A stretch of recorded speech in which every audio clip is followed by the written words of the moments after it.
Hello दोस्तों, screen को देख के आप जान चुके हैं कि आज जिस टॉपिक पे मैं बात करूंगा वो बड़ा प्राइवेट टॉपिक है और बहुत पर्सनल टॉपिक है।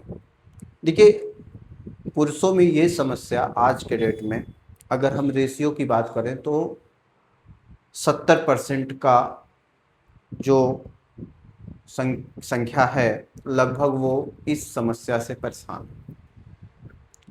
कारण तमाम तरह के होते हैं। सबसे बड़ा कारण तो आज के डेट में जो लाइफ स्टाइल हो गया है वो सबसे बड़ा कारण इसका बनता है, जिसकी वजह से मेंटल स्टेबिलिटी, फिजिकल स्टेबिलिटी सब डिस्टर्ब हो चुके हैं। लेकिन कहीं ना कहीं ये एक ऐसा फैक्टर है जो पर्सनल रिलेशंस को बिगाड़ देता है। तो किसी की पर्सनल लाइफ अगर डिस्टर्ब हो गए तो कहीं ना कहीं वो प्रोफेशनल लाइफ में सफल होने के बाद भी जिंदगी में तो सफल नहीं। तो आज इस फैक्टर को हम लोग देखते हैं, इसके पीछे के कारण को, और किस तरह से इस समस्या से आप निकल सकते हैं। जैसा कि मैंने स्क्रीन पे रिप्रेजेंट किया है कि 20 दिनों में आप इस समस्या से, शीघ्र पतन की समस्या से निकल सकते हैं। तो ये संभव कैसे होगा? इसके लिए हम सबसे पहले देखें कि इसके पीछे का कारण क्या है।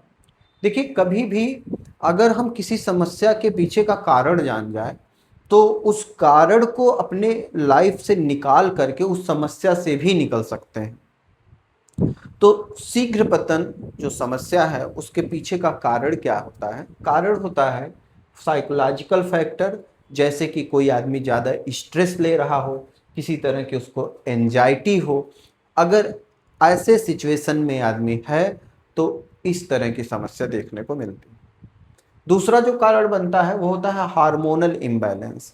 अगर किसी पुरुष के अंदर हार्मोन्स इम्बैलेंस हो जाए उसके, जैसा कि पुरुषों के अंदर जो टेस्टोस्टेरोन हार्मोन्स होते हैं वो पूरी तरह से इस तरह के फैक्टर को प्रभावित करने का कारण बनते हैं। तो हार्मोनल इम्बैलेंस दूसरा कारण होता है। तीसरे कारण की बात करें तो नर्वस सिस्टम का डिसऑर्डर।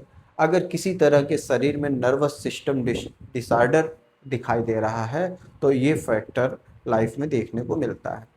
और तीसरा जो है रिलेशनशिप इशू। रिलेशनशिप इशूज का मतलब होता है कि अगर आपस में हमेशा किसी तरह के झगड़े होते रहे हों या मल्टीपल रिलेशनशिप्स हों तो ऐसे सिचुएशन में भी इस तरह के कंडीशंस देखने को मिलते हैं।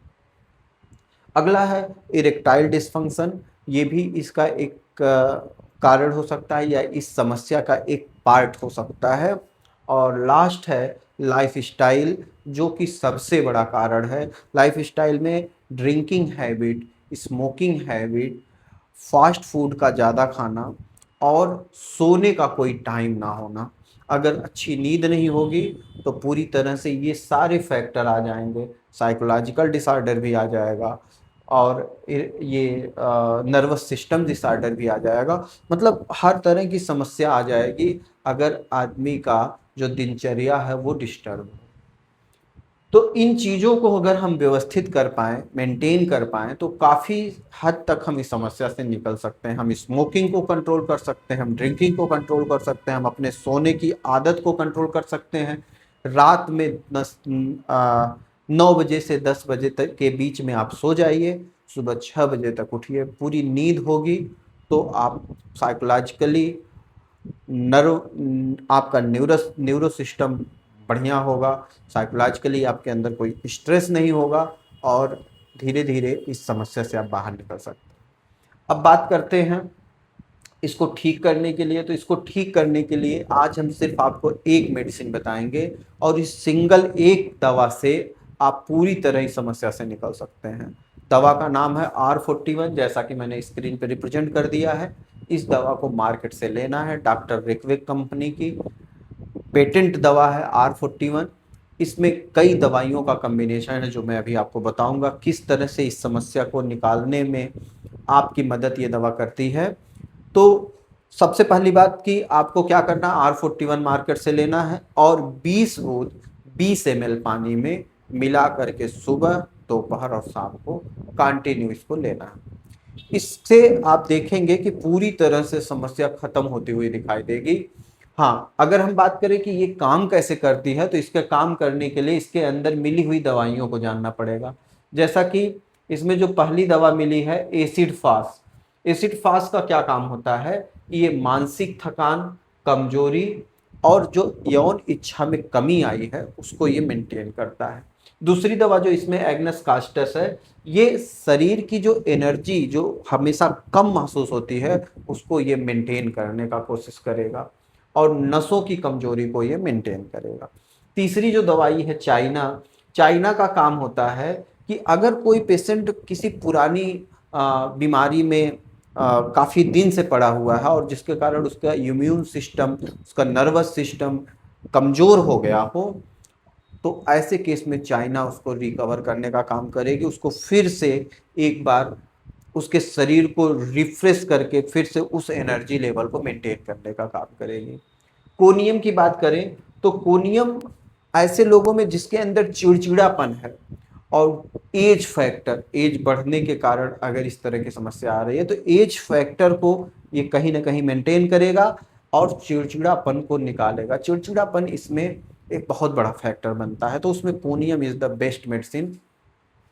अगर हम अगली बात करें डैमियाना, तो डैमियाना क्या करता है? जेनिटल रीजन की नसों को मजबूत करता है और ये इस केस में बहुत जरूरी है।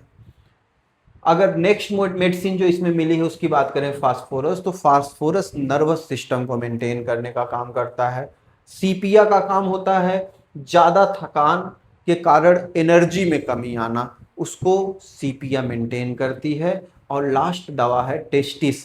टेस्टिस का काम होता है टेस्टोस्टेरोन के लेवल को मेंटेन करना, मतलब हार्मोनल इम्बैलेंस को मेंटेन करना। That is the best medicine for the hormonal imbalance.